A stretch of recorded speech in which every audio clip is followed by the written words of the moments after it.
Joe Walsh, Life's Been Good. One of my favorite songs of all time. I've always really liked Joe Walsh. For those unfamiliar, he started off, his first couple popular records were the James Gang. You know, Joe Walsh's James Gang. Their first hit was Funk 49. But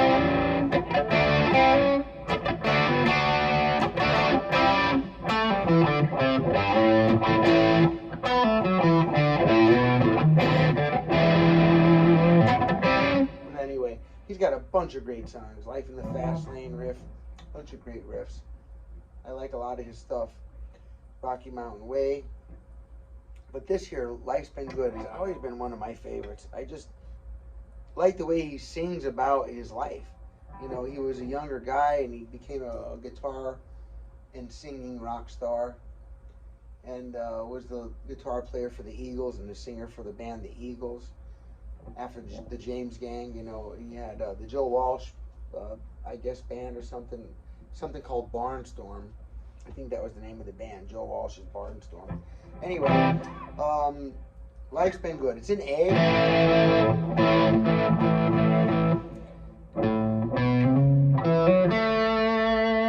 Okay.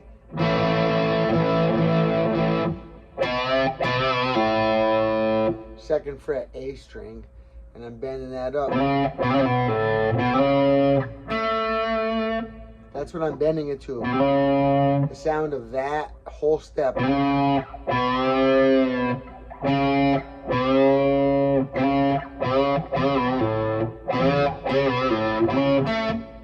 you can hit it right, that's the good sound. But, you know, it's not perfect. It's kind of in between. Sometimes it hits the note perfectly, sometimes it doesn't. It's at a good spot between the, well, I don't want to get into it, but it's kind of hitting the minor third there, so it gives a good flavor to it, a good rock and roll flavor. Okay, so you got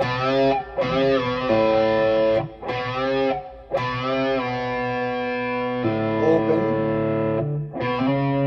same string slide 2 to 4, and then after the slide, the G string, I'm hitting that A note.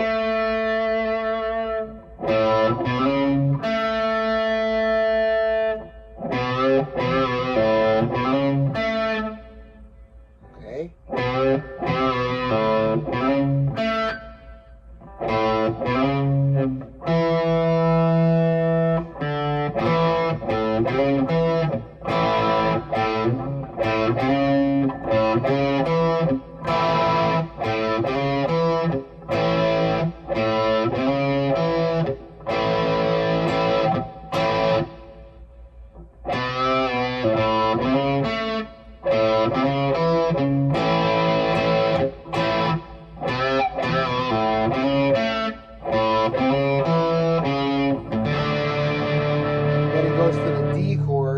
I don't even put my finger there because I'm doing a D power chord. I'm not hitting that note. I have that string muted out. I'm letting my finger here touch it, and I mute it out. But if you hit the whole D chord out of habit, that's okay. It's quite all right. I'm just not, but you could. And I use 2, maybe 3 fingers here to grab and bend that string down to get to that pitch if I could.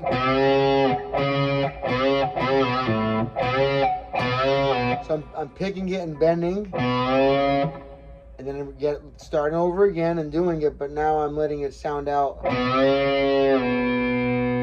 I'm letting it sound the bending up in pitch, which I'm achieving by pulling down on the string. Right, as I'm pulling down, I'm increasing tension. Increase tension.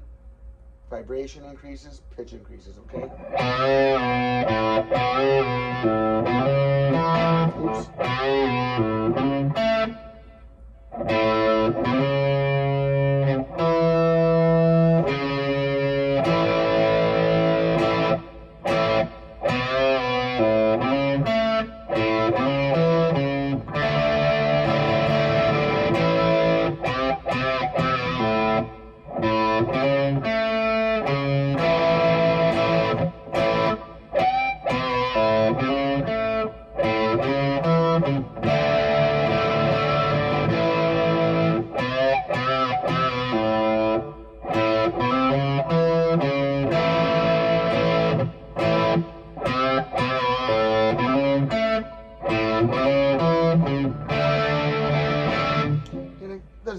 of times, and then it goes into a really cool, like, epic part of the song, right? It's just a beautiful changeover.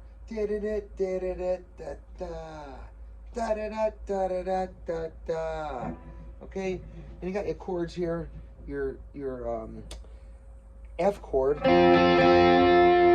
D chord form. Okay, here's my D, skip one E, right next to it's F. Remember, chords move just like notes, as long as you move all the notes the same amount. So I can't include any open strings in this. No open strings if you're moving a chord, okay? Just the fretted strings. D, E, F. So I'm doing my F chord here. This is a C chord. It's coming from this C, an A chord form of C. It's the treble side of it.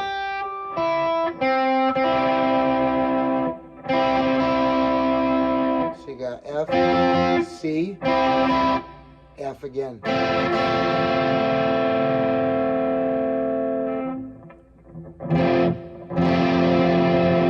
But only playing the little tiny part of the chord here. So it's F, C, F, F. So it's like.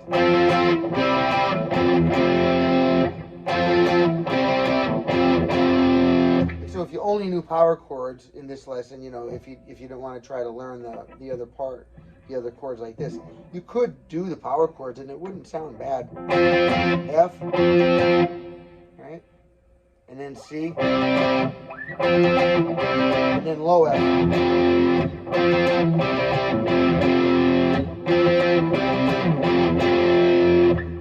And then A minor, G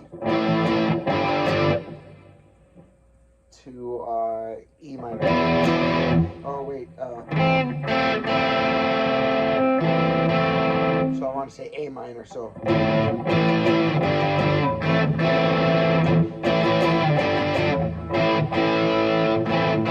There, so the first one, yeah, that works. You can totally play it that way. It would work. Yep.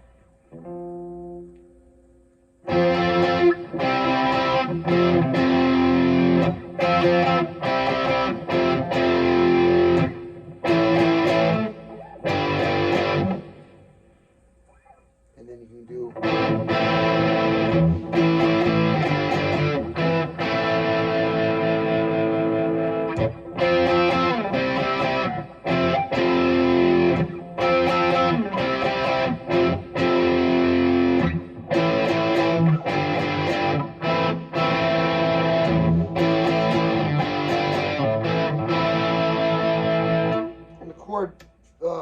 Versions that I hear him using, the D chord form of F, A,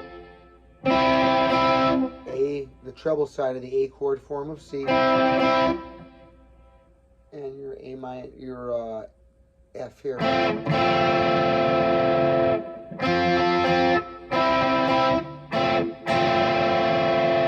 then A minor, G, A minor.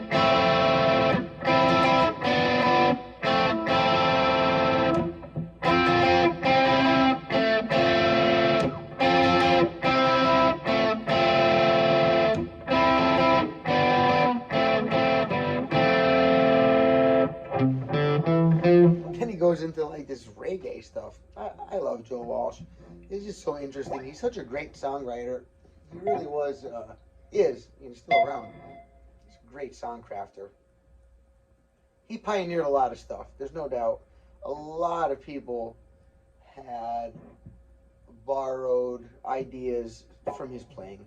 And he's responsible really from making the Les Paul guitar a jazz. Pretty much was a failing jazz guitar. I hate to say that. It's my favorite, you know. But the Gibson Les Paul was a failing instrument at one point in time. They even stopped making it for a bunch of years. And then a few people, just a few people, and Joe Walsh being one of the forefront,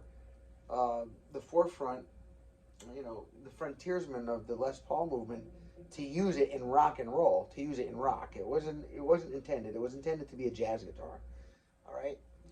Obviously, that's why they're so heavy. Of course, you were meant to sit down and play this, right?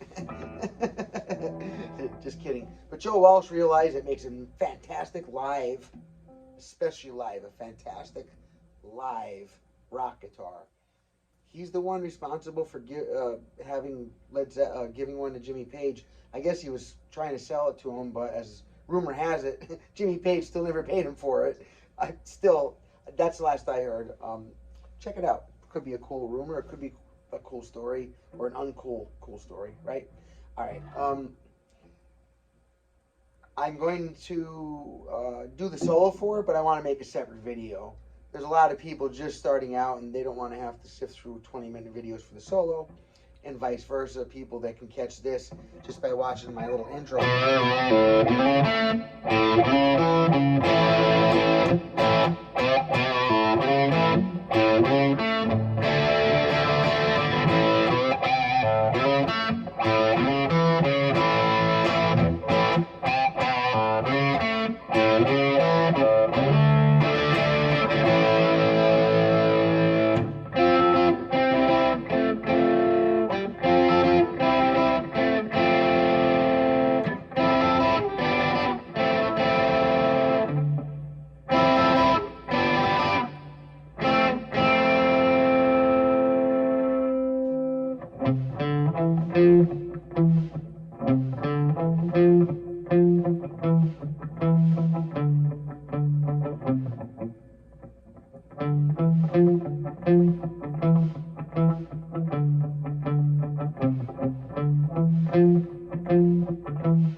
Stop it there, and please hit the like button, subscribe button, anything like that. Don't say it throughout the video. I don't like to bother people, but I do have to say it at least once, because personally when I watch videos I often forget, and so for people like me I have to just put it in there. Please hit the like and subscribe button if you haven't. Drop me a nice comment, or just a comment. Constructive criticism is welcome for sure. I learn a lot from the people on my comment section. There's no rules to the channel, except though one thing I do ask, that you strum well, that you pick happy, and that you smile often. All right, now go practice. Get out of here, go practice.